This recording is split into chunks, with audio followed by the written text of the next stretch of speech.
Now we are going to discuss about the joint definition. Joint का मतलब ये होता है कि जनरली हमने अब तक जितनी भी रोज एक्सट्रैक्ट करी है सिंगल टेबल से करी है। अगर आपने दो टेबल में से कंबाइन करके इन्फॉर्मेशन को देखना है देन ज्वाइन इज फॉर्म्ड। तो उन दोनों टेबल्स के बीच में जो रिलेशन बनता है that is join.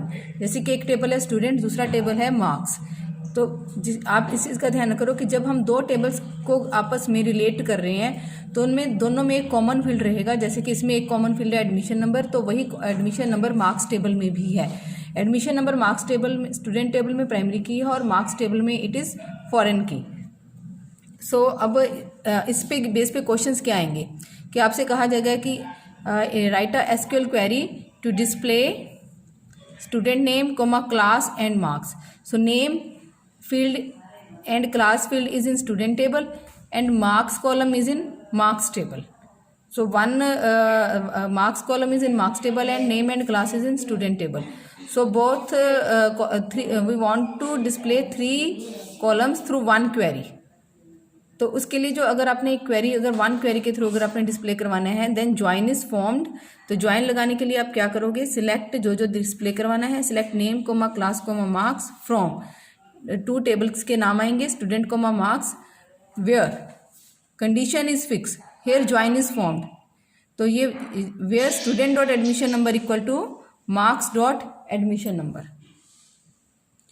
Next write a SQL query to display name comma class comma grade of student whose marks are more than 400। तो here again the information is from 2 tables.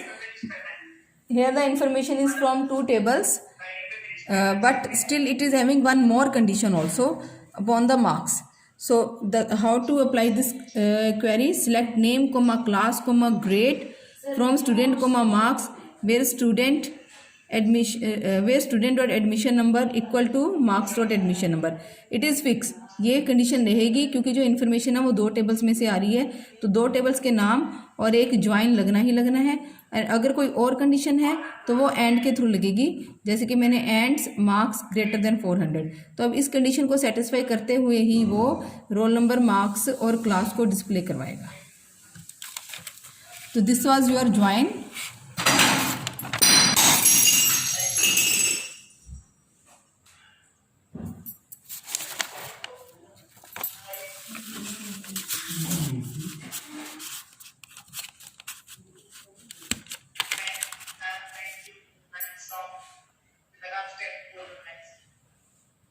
Next is your type of join, equijoin.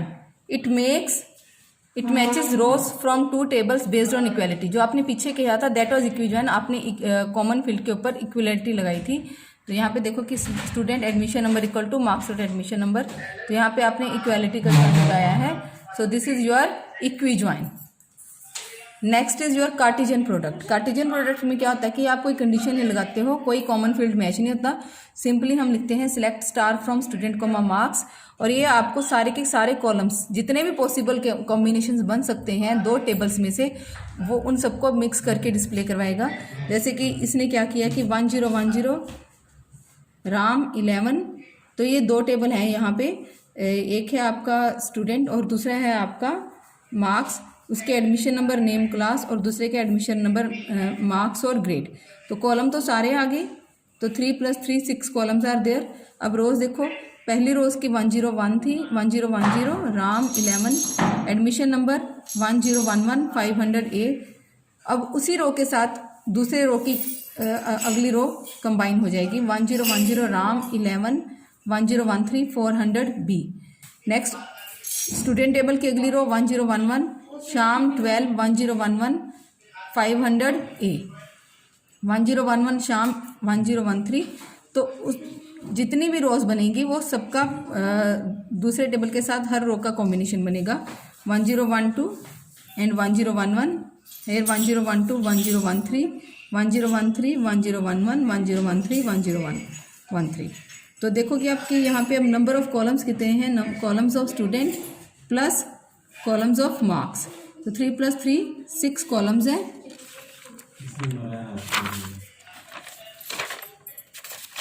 Next number of रोज जो है आपकी rows from student table 4 × 2 rows of marks it is 8। तो आप सबको पता है कि जो डिग्री होती है वो नंबर ऑफ कॉलम होते हैं, जो कार्डिनलिटी होती है वो नंबर ऑफ रोज होती हैं। अगर आपसे पूछा जाता है कि ये 2 टेबल हैं, इसके अंदर इतने रो इतने कॉलम हैं, और आफ्टर कार्टेशियन प्रोडक्ट अगर आपसे डिग्री या कार्डिनलिटी पूछी जाए तो आफ्टर कार्टेशियन प्रोडक्ट आप दोनों टेबल्स के कॉलम्स का जोड़ करके और दोनों टेबल की रोज को मल्टीप्लाई करके डिग्री और कार्डिनलिटी का आंसर दोगे। सो डिग्री यहाँ पे 6 है और कार्डिनलिटी यहाँ पे 8 है। This is very important question, paper में इसका क्वेश्चन आता है। अगला टॉपिक है आपका रिलेशनल अलजेब्रा।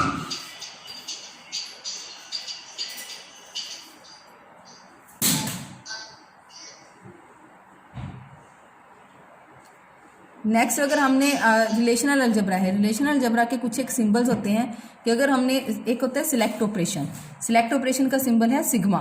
तो अगर आपने सिर्फ रोज को डिस्प्ले करवाना होता है, टप्पल्स को जब हम डिस्प्ले करवाते हैं उनमें कॉलम नहीं है, कॉलम सारे ही हैं, बट रोज को हमने डिस्प्ले करवाना है बेस्ड अपॉन कंडीशन और ऑल रोज, तो वहाँ पे आपका जो लगता है सिलेक्ट ऑपरेशन लगता है, जिसके लिए सिग्मा है। तो जो सिलेक्ट हम एसक्यूएल क्वेरी में लिखते थे, अब वही काम हम सिग्मा से करेंगे। अब सिलेक्ट कॉलम, जो आप पर्टिकुलर कॉलम को डिस्प्ले करवाने के लिए सिलेक्ट के साथ कॉलम नेम लगा के आप डिस्प्ले करवाते थे, अब वही काम रिलेशनल अलजेब्रा में पाई से होगा। This is your project operation. Cartesian product है, अभी आप करके आए हो। अगर आप सिलेक्ट स्टार फ्रॉम स्टूडेंट को मार्क्स लिखते हो, उसकी जगह पे हम लिखेंगे स्टूडेंट मल्टीप्लाई बाय मार्क्स। इससे जो आउटपुट आएगी वो कार्टेशियन प्रोडक्ट की होगी। ये रिलेशनल अलजेब्रा का सिस्टम है सारा।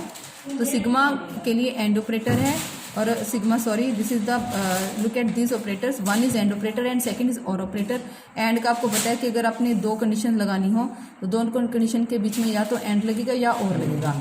अगर एंड लगेगा तो बोथ कंडीशंस ट्रू होंगी तो आंसर आएगा, अगर और लगेगी तो बोथ कंडीशंस फॉल्स, दोनों में से एक भी कंडीशन ट्रू होगी तो भी आंसर आ जाएगा। नेक्स्ट इज यूनियन ऑपरेशन, इसको एक्सप्लेन किया जाएगा आगे। तो यू इसका सिंबल है, सेट डिफरेंस का माइनस सिंबल है, और सेट इंटरसेक्शन का ये inverted you is a symbol for set intersection operator. So now next is your select operation. Select operation इसकी मैं क्वेरी के थ्रू आपको एक्सप्लेन कर रही हूँ। If query is to display details from student table whose class is 11, तो generally आप SQL में कैसे लिखते हो कि select star from student where class equal to 11, पर अगर रिलेशनल अलजेब्रा में इसी काम को लिखना है तो आपको लिखना पड़ेगा सिग्मा साथ में कंडीशन क्लास इक्वल टू 11, फिर ब्रैकेट में उस टेबल का नाम जिससे आपने डिस्प्ले करवाना है स्टूडेंट। आगे to display item details from item table whose price is less than 50, तो sigma price less than 50 item, sigma price less than 50 item. तो ये प्राइस को कंडीशन को सेटिस्फाई करते हुए आइटम टेबल में से वो इन्फॉर्मेशन को डिस्प्ले करवा देगा। Next is your project operation to display name and class from student table. तो अगर हमने जैसे पर्टिकुलर कॉलम्स को डिस्प्ले करवाना होता है तो generally select name comma class लिखते हो फ्रॉम स्टूडेंट, पर अगर इसी काम को अगर आपने रिलेशनल अलजेब्रा में करना है तो pi name comma class bracket में टेबल का नाम। Next to display item name comma place price from item table whose price is less than 50। यहाँ पे अब क्या है कि रोज के ऊपर भी कंडीशन लग रखी है और आपको कॉलम भी सिलेक्टेड ही दिखाने हैं, तो यहाँ पे दोनों ऑपरेशंस लग रहे हैं, एक सिलेक्ट भी लग रहा है और दूसरा प्रोजेक्ट भी लग रहा है। तो पाई नेम कॉमा प्राइस ये आपका प्रोजेक्ट ऑपरेशन है, एंड इन ब्रैकेट आपने कंडीशन लगा दी sigma price less than 50, bracket में आ गया आइटम। अगर आप तो ब्रैकेट में आइटम है, आइटम टेबल में से कंडीशन को सेटिस्फाई करवाते हुए नेम और प्राइस को डिस्प्ले किया जाएगा। अब कार्टेशियन प्रोडक्ट आप सबको पता ही है, स्टूडेंट क्रॉस मार्क्स, इससे आपका कार्टेशियन प्रोडक्ट के हिसाब से आउटपुट आ जाएगी। अब अगला टॉपिक है एंड और। ये एक एंड का सिंबल है, means both condition should be true, और मीन्स एनी वन कंडीशन और both condition should be true. दोनों कंडीशन ट्रू होंगी तब भी आपकी रोज दिखेंगी, अगर दोनों में से एक भी कंडीशन ट्रू है तब भी आपकी रो दिखेगी। Next is your union operation. It works on 2 tables and gives you rows by removing duplicate rows from table। जैसे हमने 2 टेबल में से के ऊपर हमने एक ऑपरेशन लगाना है, तो वो पहली बात है कि दोनों टेबल की डिग्री सेम होनी चाहिए, यानी कि इसके अंदर के कॉलम नंबर ऑफ कॉलम, इसके अंदर के नंबर ऑफ कॉलम सेम होनी चाहिए। अब जब आपको आउटपुट आएगी तो एक नया कॉलम आएगा ए यूनियन बी। अब जब आपको आउटपुट आएगी नया कॉलम आएगा ए यूनियन बी, तो roll and no name comma marks, roll and no name comma marks. तो 101 राम 50 ये पहला कॉलम, 102 श्याम 50 ये दूसरा कॉलम। अब यही इसके अंदर डुप्लीकेट 102 श्याम 50 था, वो नहीं डिस्प्ले होगा, तो 103 सिया 90 ये तीसरा कॉलम। तो डुप्लीकेट हट जाएगा, बाकी दोनों टेबल्स में से सारे कॉलम्स डिस्प्ले हो जाएंगे and it will form a new third column. Next is your set intersection. It will display common rows from table from both tables. सिर्फ कॉमन रो दिखाएगा, जैसे इसके अंदर की कॉमन रो है 102 श्याम 50, 102 श्याम 50, तो कॉमन रो दिखाई देगी, बाकी वाली रोज नहीं दिखाई देंगी। Now your last is set difference operator. Last is set difference operator.